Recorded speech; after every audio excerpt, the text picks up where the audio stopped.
Friends have, because other friends' parents have split up too, so it's sharing experiences and talking and knowing what I've got to expect and what might happen. And I think it was good that the school helped out, even though it was something that was going on at home. And I think quite a lot of my relatives that pulled together and was like, you can stay whenever you want if you want to be apart from both of them, and don't worry about it, everything will be fine. And it's just some little things that each family member would say, and it just made you feel like more comfortable and made you feel like happier, because you knew that it was going to be all right, because everybody was saying it, and that it was just, you've just got to wait and it would be fine. It's made me feel better. People around me, friends definitely, family definitely, like my uncles, aunties and stuff.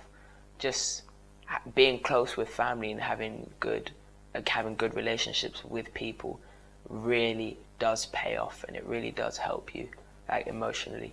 So yeah, that's really what's helped me. Friends, family, just help me feel better.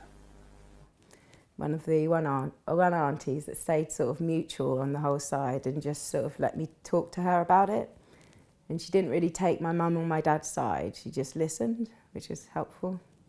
Because they still are your dad at the end of the day, and you don't want someone bad-mouthing them, really. I don't know, it's just weird, isn't it?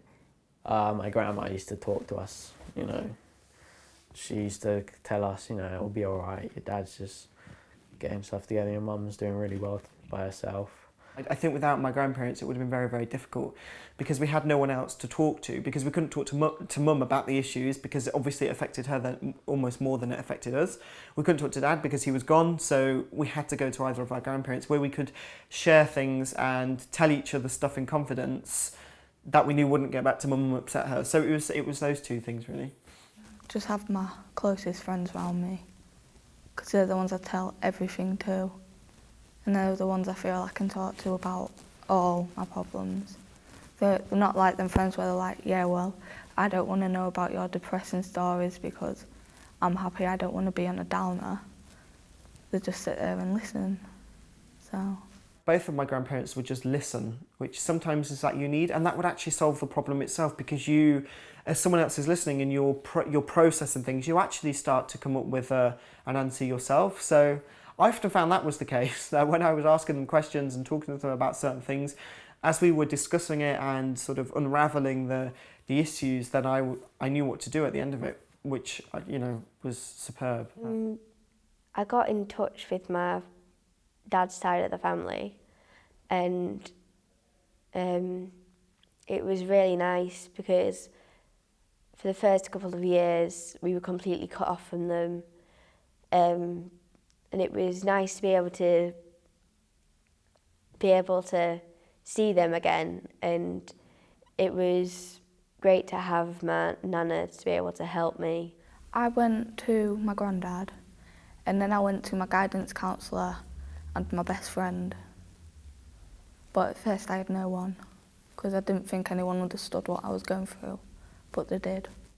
I feel like I'm still part of that family, and it's really nice to be able to think, oh, well, if my mum and dad had stayed together, then this relationship would not have been the same. I wouldn't be able to speak to her the way that I can. It felt like a sigh of relief, like when you've been locked in a room or something for so long and then you get to run in freedom. It feels a lot like that. Our families got closer in a way, like other relatives, and always checking up, and that's good, because I normally wouldn't see them as much, and it's just little positives that make you happy and give you that boost to like keep going, and everything's going to be all right. It's just waiting to get over them little hurdles, but it seems bad at the time, but when you've got through it, you look back and think, well, I've got through it. I mean, it wasn't that bad.